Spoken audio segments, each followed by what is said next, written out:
में आपको याद होगा कश्मीर घाटी में मस्जिदों के लाउडस्पीकर से यहां क्या चलेगा निजाम मुस्तफा के नारे गूंजते थे। इनके बारे में कई किताबें लिखी गई हैं, अखबारों में भी इनके बारे में लिखा गया है कैसे हिंदू और सिखों को कश्मीर छोड़ने का एक तरीके से फतवा जारी किया जाता था। लेकिन आज साल 2021 का कश्मीर इस कदर बदल चुका है कि भले से ही आतंकी कश्मीर की अमन और शांति पर बार बार वार कर रहे हो, पर आज कश्मीर की मस्जिदों से हर नागरिक को सुरक्षा का भरोसा दिलाया जा रहा है।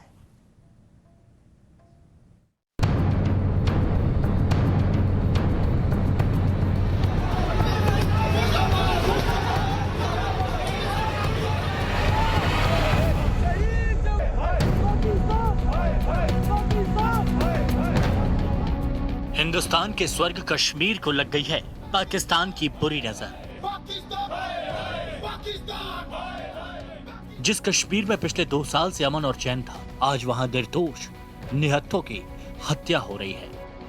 पिछले 2 हफ्तों में पाकिस्तान के पालतू आतंकी हर गुजरते दिन के साथ मजदूरों को, गरीबों को, रेहड़ी लगाने वालों को निशाना बना रहे हैं। इन कायर आतंकियों के निशाने पर वो लोग हैं जो रोजी रोटी कमाने के लिए दिन रात मेहनत करते हैं। लेकिन ये आतंकी अपने इन मंसूबों में कामयाब नहीं होंगे, क्योंकि घाटी के लोगों को कश्मीर में गोली नहीं, शांति चाहिए, सुकून चाहिए, आतंकवाद नहीं, तरक्की चाहिए, जिसका सबसे बड़ा सबूत है ये वीडियो। कश्मीर घाटी में जिन मस्जिदों में 90 के दशक में यहाँ क्या चलेगा निजाम मुस्तफा के नारे गूंजते थे, डर और दहशत का माहौल पैदा किया जाता था, आज उन्हीं मस्जिदों से ऐलान किया जा रहा है कि हम सब एक हैं, कश्मीर में ही रहें।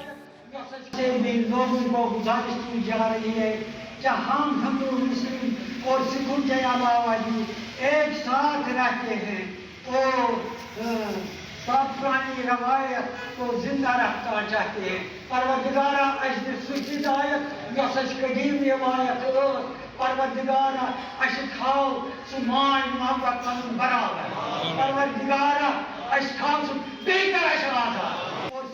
घरों को ना छोड़ने की अपील की जा रही है। इस वीडियो से साफ है कि हर कश्मीरी आतंक और आतंकियों से परेशान है, दुखी है, क्योंकि वो भी जानते हैं आतंकी घटना बढ़ने से विकास रुकता है, टूरिज्म रुक जाता है और बिजनेस को काफी नुकसान होता है।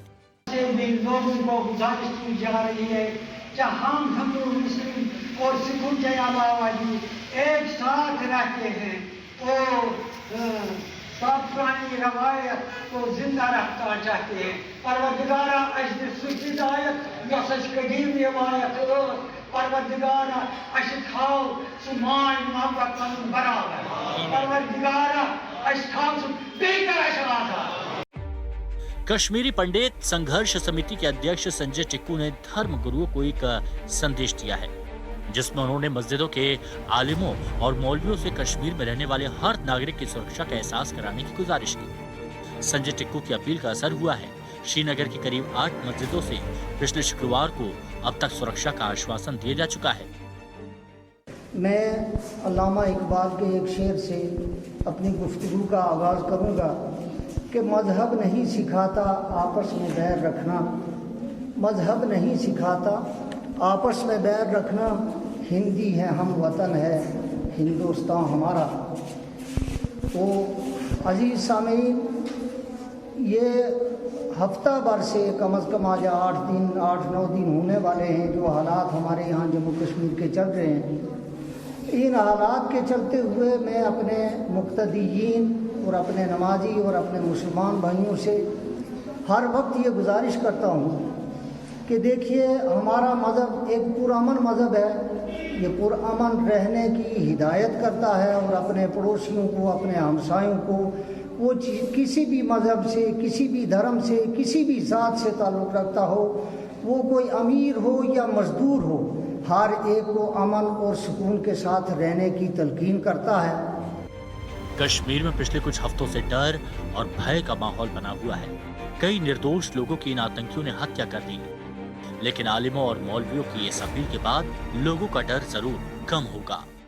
जहां कश्मीर घाटी में नॉन लोकल माइग्रेंट लेबरर्स पे हमले लगातार जारी हैं, वहीं संजय टिक्कू जो कश्मीर पंडित संग्रह समिति के चेयरमैन हैं, उन्होंने लोकल से अपील करी है कि वो इंश्योर करें कि माइग्रेंट और ऐसे जो लोग हैं जो कश्मीर घाटी में रह रहे हैं, पंडित हैं, उन पर अटैक ना हो और उनकी जिम्मेवारी बनती है कि वो मस्जिदों से अपील करें ताकि एक मैसेज आए पीस एंड हार्मनी और ब्रदरहुड का और एक कंपोजिट कल्चर जिसमें घाटी में हमेशा सब एक माहौल में रह रहे हैं उसकी मैसेज जाए।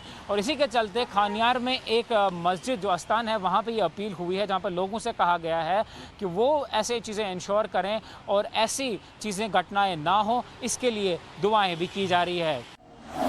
जम्मू कश्मीर के कुलगाम में रविवार को आतंकवादियों ने 2 मजदूरों की गोली मारकर हत्या कर दी।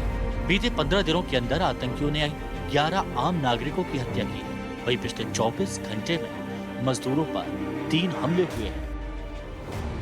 अनुच्छेद 370 हटने के बाद कश्मीर पटरी पर लौट रहा था। आम नागरिकों या सैलानी हर कोई निडर सड़कों पर घूम रहे थे, लेकिन आतंक ने इस अमन पर लगा दी नापाक नजर। Bureau report, times now Bharat.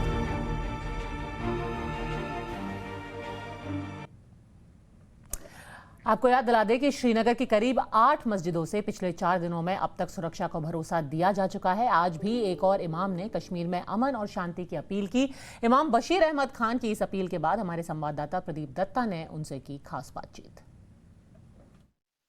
जहां एक और जम्मू कश्मीर में कई सियासतदान हैं जो पाकिस्तान और आतंकवादियों का नाम लेते हुए अभी भी कतराते हैं और आज के दौर में भी वो सियासत खेलने से बाज नहीं आते, वहीं बशीर अहमद खान साहब जैसे इमाम साहब हैं जो हर समय लोगों को यही बताते हैं कि हमें आपस में अमन अमान से रहना चाहिए। अभी थोड़ी देर पहले नमाज के बाद हम इन्हें सुन रहे थे किस तरीके से लोगों को ये आवाज़ पढ़ रहे थे और कह रहे थे कि मेजॉरिटी कम्युनिटी का एक दायित्व बनता है कि उन्हें माइनॉरिटी कम्युनिटी की हिफाजत करना, और ये भी कह रहे थे कि इन मजदूरों को टारगेट ना किया जाए। हम इनसे बातचीत करते हैं और जानना चाहते हैं क्या ये आप हर दिन नमाज के बाद पिछले दिनों से लगातार बोल रहे हैं? बिल्कुल जनाब, हम हर नमाज के बाद लोगों को यही तलकीन करते हैं कि ऐसा ना किया जाए, अमन और सुकून के साथ लोगों को रहने दिया जाए, अपना मेहनत मजदूरी करके बाल बच्चों को का पेट भरने दिया जाए।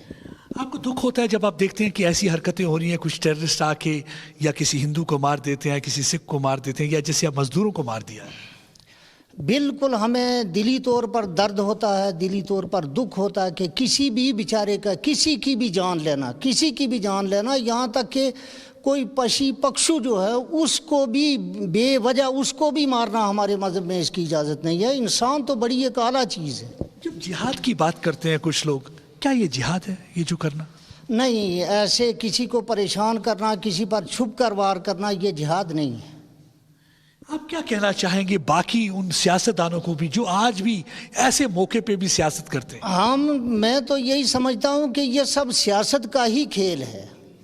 ये सब सियासी लोग ही कर रहे हैं अपनी अपनी सियासत चमकाने के लिए, अपनी अपनी पार्टियों को ऊपर उठाने के लिए, क्योंकि गरीब को सियासत से कुछ नहीं लेना देना। गरीब का ये है कि अपनी दिहाड़ी लगाएगा, अपना दिन लगाएगा, अपना 4 पैसे कमाएगा और अपने बाल बच्चों का पेट भरेगा। हमारे साथ हमारे संवाददाता प्रदीप दत्ता अब लाइव जुड़ गए हैं। 8 मस्जिदों से अभी तक ये ऐलान, ये अपील हो चुकी है, क्या बाकी लोग भी इस मुहिम का हिस्सा बनेंगे? प्रदीप, चाहेंगे यही कि बाकी लोग भी इस मुहिम का हिस्सा बने और ये एक पॉजिटिव साइन है। बिल्कुल पद्मज, आपने सही कहा कि 90 के दशक में हमने देखा मस्जिदों से आवाज़ उठी निज़ाम मुस्तफ़ा, मतलब ये कि कोई और मज़हब का लोग यहाँ नहीं रह सकते, सिर्फ इस्लाम जो मानते हैं, इस्लाम को कबूल करते हैं, वही वहाँ रह सकते हैं। लेकिन आज के दौर में देखिए एक बदलाव आया, एक पॉजिटिव बदलाव है। जब हम बात करते हैं सिक्योरिटी की, ठीक है आप फिजिकल सिक्योरिटी प्रोवाइड भी कर देंगे, हर एक के घर के बाहर एक पुलिस वाला तो खड़ा नहीं रह सकता, लेकिन आप फिर भी सिक्योरिटी प्रोवाइड कर देंगे। लेकिन सेंस ऑफ सिक्योरिटी कहाँ से आनी है? Sense of security majority community से आनी है, सिविल सोसाइटी से आनी है, और सेंस ऑफ सिक्योरिटी हमारे उन नेताओं से आनी है। लेकिन अनफॉर्चुनेटली आज भी हमारे नेता जो है वो बीच की बात करते हैं, वो कतराते हैं, और आज भी वो पाकिस्तान का नाम लेते हुए हिचकिचाते हैं, और आज भी वो उनको क्रिटिसाइज और कंडेम नहीं कर रहे हैं। देखिए आप फारूक अब्दुल्ला ने आज एक स्टेटमेंट दी, उन्होंने कहा कि ये कॉन्स्पिरेसी, आधा सच हमेशा खतरनाक होता है। बिल्कुल सही कहा उन्होंने, ये कॉन्स्पिरेसी है, और लेकिन ये नहीं बताया कि कॉन्स्पिरेसी रच रच कौन रहा है। कॉन्स्पिरेसी जरूर है, हमें मालूम है कि 90 के जैसे हालात कोई बनाना चाहता है, डर का माहौल क्रिएट करना चाहता है, एक बार फिर से पलायन की कोशिश कर रहा है, डरा रहा है ताकि लोग यहाँ पे रहे ना। और एक देखिए नैरेटिव बुनने की कोशिश कर रहा है, demographic change, religious composition change करने की बात कर रहा है। वो क्यों? वो डिसइंफॉर्मेशन कैंपेन इसलिए चलाई कि जब भी कभी वो किसी का कत्ल करे और वो उसको जस्टिफाई कर सके, ये क्या है कि डेमोग्राफिक चेंज है। लेकिन आज भी फारूक अब्दुल्ला ने ये नहीं बताया कि वो कॉन्स्पिरेसी कौन रच रहा है। उसके लिए किसी रॉकेट साइंस की जरूरत नहीं है, सबको मालूम है वो कॉन्स्पिरेसी पार आका बैठे हुए हैं, वो रच रहे हैं, पाकिस्तान रच रहा है और उसके लिए वो अपने भाड़े के आतंकवादी इस्तेमाल कर रहा है। और देखिए पिछले 11 दिनों, पिछले 7-8 दिन से ऑपरेशन चल रहा है और 8 दिन से हम लगातार उस ऑपरेशन को कवर कर रहे हैं। उसके बावजूद आप देखिए सियासतदान चुप है। और दूसरी जो परेशानी की बात यह है, जिससे जो आप पहले जब जनरल बख्शी से भी बात, इंपॉर्टेंट है हमारी commitment towards country, commitment towards people. लेकिन इनकी कमिटमेंट देखिए क्या है। राजीव शुक्ला कहते हैं हमारी कमिटमेंट है, हो चुकी है, हमें मैच खेलना होगा। मेरे ख्याल से अपार्थाइड के वो दिन भूल चुके हैं। अगर कलर्ड पर्सन को क्रिकेट टीम में जगह नहीं मिली थी तो उस समय पूरे मुल्कों ने बाइकआउट कर दिया था साउथ अफ्रीका को। अगर आज भी भारत बाइकआउट करता है और बाकी मुल्कों को भी तैयार करता है, मेरे ख्याल से एक बहुत बड़ा पैगाम दिया जाएगा और पूरी तरह से पाकिस्तान को आइसोलेट कर सकते हैं। हम एक अपॉर्चुनिटी है ये बताना कि हम टेररिस्तान के साथ मैच नहीं खेलेंगे, क्योंकि हमारे लिए हर हिंदुस्तानी की जान जरूरी है और हम उसको स्टैटिस्टिक की तरह ट्रीट नहीं करेंगे। अब देखिए कुछ लोग, सिर्फ यही लोग कमाने वाले थे। घर के अरविंद कुमार के पिताजी से जब बात हो रही थी, हमारे संवाददाता बात कर रहे थे, वो कह रहा था हमारे घर में और कोई कमाने वाला नहीं, यही रोजी रोटी कमाने वाला था। सिर्फ रोजी रोटी के लिए आए हैं, किसी का हक छीनने के लिए नहीं आए थे, ताकि 4 निवाले उनको भी मिल जाएं, 4 निवाले अपने बच्चों को भी खिला सकें, उसके लिए आए थे। लेकिन देखिए किस तरीके से पाकिस्तान अपने इन आतंकवादियों को इस्तेमाल करके उनको मार रहा है। क्या ये ह्यूमन राइट्स वायलेशन नहीं है? कोई इमरान खान से पूछे क्या ये ह्यूमन राइट्स वायलेशन नहीं है? कोई नवजोत सिंह सिद्धू से पूछे कि आज भी आईसीसी का कोई भी निर्देश जान से और देश से बढ़कर नहीं हो सकता और ये संदेश साफ तौर पर भारत को देना चाहिए। प्रदीप, हमसे जुड़ने के लिए बहुत बहुत धन्यवाद। और